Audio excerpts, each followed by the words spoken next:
दोस्तों, इस वीडियो में हम आपके लिए लेकर आए हैं देश के 3 बड़े प्रोजेक्ट से जुड़े 10 बड़े अपडेट। जिन 3 प्रोजेक्ट्स की बात हम करेंगे उनमें पहले नंबर पर है जेवर का नोएडा इंटरनेशनल एयरपोर्ट, दूसरे नंबर पर है उत्तर प्रदेश में बन रही फिल्म सिटी और तीसरे नंबर पर है देश का पहला पॉड टैक्सी प्रोजेक्ट। सबसे पहले बात करते हैं देश के सबसे बड़े एयरपोर्ट की, जो बन रहा है यूपी में। नोएडा इंटरनेशनल एयरपोर्ट का काम तेजी से चल रहा है। जेवर में बन रहे नोएडा इंटरनेशनल एयरपोर्ट का काम 52% पूरा हो गया है। इस एयरपोर्ट को इंटरनेशनल स्टैंडर्ड का बनाने के लिए हर कोशिश और तैयारी की जा रही है। नोएडा इंटरनेशनल एयरपोर्ट पर देश की हाईटेक सुविधा होगी। इसको लेकर संबंधित अधिकारी लगातार विदेशों के दौरे कर रहे हैं और विदेशी एयरपोर्ट्स का जायजा लेकर तकनीक को बारीकी से स्टडी कर रहे हैं।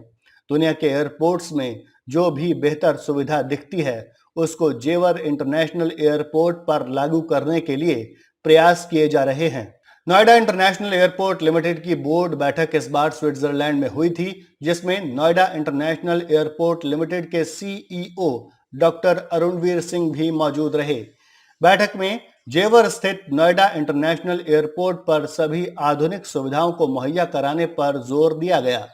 आप जानते हैं कि नोएडा एयरपोर्ट बनाने का कॉन्ट्रैक्ट स्विट्जरलैंड की कंपनी को ही मिला था। जेवर में बन रहे एयरपोर्ट पर हवाई यात्रियों को अंतर्राष्ट्रीय स्तर की यात्रा अनुभव देने के हर संभव प्रयास किए जा रहे हैं। ध्वनि प्रदूषण यानी साउंड पोल्यूशन को कम करने के लिए क्रॉस रनवे ना बनाकर समानांतर यानी पैरेलल रनवे बनाया जा रहा है।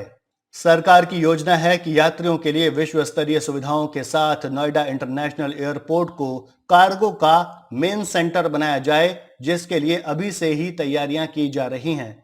इसकी संभावनाओं की तलाश में यूपी के अपर मुख्य सचिव नागरिक उड्डयन एसपी गोयल और नोएडा इंटरनेशनल एयरपोर्ट लिमिटेड यानी नियाल के सीईओ डॉक्टर अरुणवीर सिंह ने दुनिया के कई एयरपोर्ट्स का दौरा किया। ज्यूरिख में दोनों अधिकारियों ने बोर्ड की बैठक के बाद बेल्जियम के लीस एयरपोर्ट, एम्स्टर्डम के शिफोल एयरपोर्ट और स्विट्जरलैंड के ज्यूरिख एयरपोर्ट का निरीक्षण कर वहां डेवलप की जा रही यात्री सुविधाओं की जानकारी ली। उन्होंने इन एयरपोर्ट्स पर यात्रियों के सामान की डिलीवरी, उसके लिए अपनाई जा रही तकनीक, पार्किंग और बे एरिया का निरीक्षण किया। NIAL CEO doctor Arunvir Singh ने बताया कि यात्री एयरपोर्ट के साथ नोएडा इंटरनेशनल एयरपोर्ट को कार्गो का भी मुख्य केंद्र बनाने की योजना है। बेल्जियम का लीस एयरपोर्ट पूरी तरह से कार्गो एयरपोर्ट है। वहां कार्गो के लिए विकसित किए गए इंफ्रास्ट्रक्चर को देखा गया। इसकी खूबियों को नोएडा इंटरनेशनल एयरपोर्ट पर अपनाया जाएगा। जेवर के नोएडा इंटरनेशनल एयरपोर्ट को दुनिया भर के एयरपोर्ट में दी जाने वाली बेहतरीन सुविधाओं से लैस करने की तैयारी है। इनमें एयरपोर्ट की सुरक्षा, इमिग्रेशन और कॉमन होल्डिंग एरिया शामिल है। कॉमन होल्डिंग एरिया की सुविधा में यह होता है कि अगर आप किसी फ्लाइट से नोएडा एयरपोर्ट पहुंचे और आपको कनेक्टिंग फ्लाइट लेनी है, आप एयरपोर्ट से बाहर नहीं गए हैं, ऐसे में आपको फिर से चेक इन करने की जरूरत नहीं होगी। यह सुविधा दिल्ली एयरपोर्ट पर नहीं है। दिल्ली में कनेक्टिंग फ्लाइट के लिए दोबारा चेक इन कराना पड़ता है। जेवर में इस सुविधा को शुरू कराने की संभावना है। इसके अलावा जेवर एयरपोर्ट में ग्राउंड ट्रांसपोर्टेशन की व्यवस्था बनाने की योजना है, जिसके तहत यहां पर एक जगह से आने जाने के लिए यात्रियों को बस, टैक्सी और पॉड टैक्सी के कई विकल्प एक ही जगह पर मिलेंगे। जेवर एयरपोर्ट पर यात्रियों के लगेज को ऑटोमेटिक तरीके से एयरपोर्ट पर भेजा जाएगा। अभी तक एयरपोर्ट में इसे मैन्युअली भेजा जाता है, जिसके ऑटोमेशन की योजना पर भी काम चल रहा है। जेवर में नोएडा इंटरनेशनल एयरपोर्ट बनने से पहले ही यहां कनेक्टिविटी बढ़ाने के लिए कदम बढ़ाए जा रहे हैं। इसी कड़ी में यमुना सिटी में लोगों की बसाहट बढ़ने के साथ ही सार्वजनिक परिवहन पर खास जोर दिया जा रहा है। निर्माणाधीन जेवर एयरपोर्ट से परी चौक तक बस सुविधा शुरू हो गई है। इस रूट पर 12 बसें चलाई जाएंगी। फिलहाल एक बस से शुरुआत हो गई है। दरअसल यमुना अथॉरिटी एरिया में इंडस्ट्रियल यूनिट्स लगनी शुरू हो गई हैं। ऐसे में यहां पर पब्लिक ट्रांसपोर्ट की जरूरत महसूस होने लगी थी। इसको देखते हुए यमुना अथॉरिटी ने बस सर्विस शुरू करा दी है। इसके लिए परिवहन निगम के साथ कॉन्ट्रैक्ट किया गया है। यह बस सुविधा परी चौक से जेवर एयरपोर्ट तक चलेगी। यह 60 मीटर रोड से चलेगी।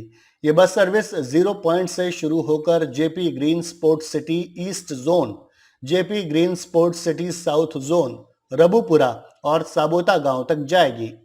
एयरपोर्ट की तरफ से सुबह 8 बजे से ये सुविधा शुरू होगी और शाम 5 बजे आखिरी बस परी चौक से मिलेगी। परिवहन निगम ₹1.30 प्रति किलोमीटर की दर से किराया वसूलेगा। अब बात करते हैं वीडियो के दूसरे प्रोजेक्ट की, जो है यूपी की फिल्म सिटी। यीडा यानी Yamuna expressway industrial development authority के एरिया में बनने वाली उत्तर प्रदेश की अपनी फिल्म सिटी को लेकर एक अपडेट सामने आया है। यमुना सिटी में आने वाली फिल्म सिटी प्रोजेक्ट का काम शुरू होने को लेकर खबर आई है कि इसके पहले फेज में केवल 230 एकड़ एरिया में ही काम होगा। यूपी फिल्म सिटी का पूरा प्रोजेक्ट 1000 एकड़ का है। पहले फेज के 230 एकड़ के एरिया को डेवलप करने में 1510 करोड़ रुपए खर्च होने की संभावना है। खबर यह भी है कि जो कंपनी ये डेवलपमेंट करेगी उसे 3 साल में काम पूरा करना होगा। 2 अगस्त को उत्तर प्रदेश के सीएम योगी आदित्यनाथ ने लखनऊ में एक बैठक की थी, जिसमें उन्होंने आदेश दिया था कि अगले 6 महीनों में फिल्म सिटी का प्रोजेक्ट का काम शुरू हो जाना चाहिए। यूपी की ये फिल्म सिटी यीडा के सेक्टर 21 में बननी है। अब तय किया गया है कि पहला फेज 230 एकड़ में डेवलप होगा। उसके बाद 770 एकड़ जमीन पर फिल्म सिटी की क्या क्या गतिविधियां डेवलप की जाएंगी, इसको लेकर एक संयुक्त प्लान बनेगा। इस प्लान को बनाने के लिए एक सलाहकार कंपनी का सिलेक्शन किया जाएगा। यही कंपनी एक जॉइंट प्लान तैयार करेगी। और अब बात इस वीडियो के तीसरे प्रोजेक्ट के अपडेट की। देश के पहले पॉड टैक्सी प्रोजेक्ट को लेकर बड़ी खबर है। उत्तर प्रदेश के इस प्रोजेक्ट को बनाने के लिए बोली लगाने की आखिरी तारीख बढ़ा दी गई है। सरकार ने पॉड टैक्सी परियोजना को मार्च 2026 तक पूरा करने का टारगेट रखा था। यह पॉड टैक्सी जेवर में बन रहे नोएडा इंटरनेशनल एयरपोर्ट से यूपी की प्रपोज्ड फिल्म सिटी होते हुए परी चौक तक चलेगी। इस प्रोजेक्ट के लिए अब कंपनियां 25 अक्टूबर 2023 तक बोली लगा सकेंगी। पॉड टैक्सी प्रोजेक्ट के लिए टेंडर 30 अक्टूबर को खोला जाएगा।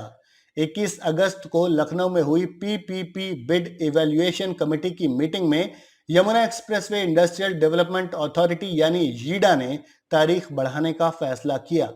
बैठक की अध्यक्षता उत्तर प्रदेश के इंफ्रास्ट्रक्चर और industrial development commissioner Manoj Kumar Singh ने की। बैठक में पॉड टैक्सी प्रोजेक्ट के टेंडर की शर्तों में भी कुछ बदलाव किया गया है। नोएडा में चलने वाली ये भारत की पहली पॉड टैक्सी यानी पीआरटी यानी पर्सनलाइज्ड रैपिड ट्रांजिट होगा।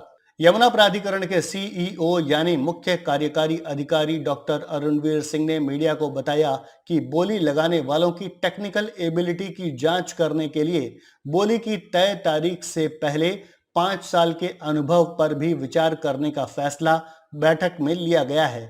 एक मीडिया रिपोर्ट के अनुसार पॉड टैक्सी प्रोजेक्ट की रियायत अवधि यानी कंसेशन पीरियड निर्माण के समय को मिलाकर 35 वर्ष होगी। निर्माण और संचालन का टेंडर हासिल करने वाली कंपनी को अनुमानित परियोजना लागत का 5% यानी लगभग 32 करोड़ रुपए परफॉर्मेंस सिक्योरिटी के रूप में जमा कराना होगा। पॉड टैक्सी प्रोजेक्ट के लिए पर्यावरण, वन और वन्य जीवन से संबंधित सभी आवश्यक मंजूरी टेंडर हासिल करने वाली कंपनी को ही लेनी होगी। इस प्रोजेक्ट के लिए चुनी जाने वाली कंपनी को इसे 2 साल में पूरा करना होगा। प्रोजेक्ट को समय पर पूरा कराने के लिए विकासकर्ता कंपनी को यमुना प्राधिकरण सहयोग करेगा। परियोजना चलाने के लिए 35 साल का लाइसेंस मिलेगा। यमुना अथॉरिटी ने पॉड टैक्सी की डीपीआर केंद्र सरकार की company Indian port rail and ropeway corporation limited से बनवाई है। सरकार की बिड इवैल्यूएशन कमेटी की मोहर के बाद अथॉरिटी ने विकासकर्ता कंपनी की तलाश यानी डेवलपर कंपनी की तलाश शुरू कर दी है।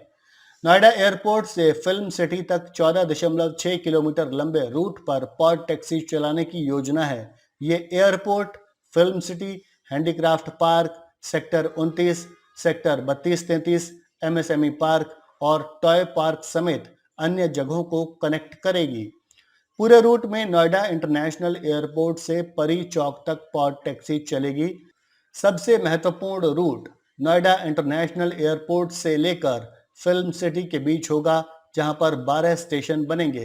रिपोर्ट्स के मुताबिक नोएडा इंटरनेशनल एयरपोर्ट और फिल्म सिटी के बीच चलने वाली पॉड टैक्सी रूट पर हर साल 5% किराया बढ़ाया जाएगा।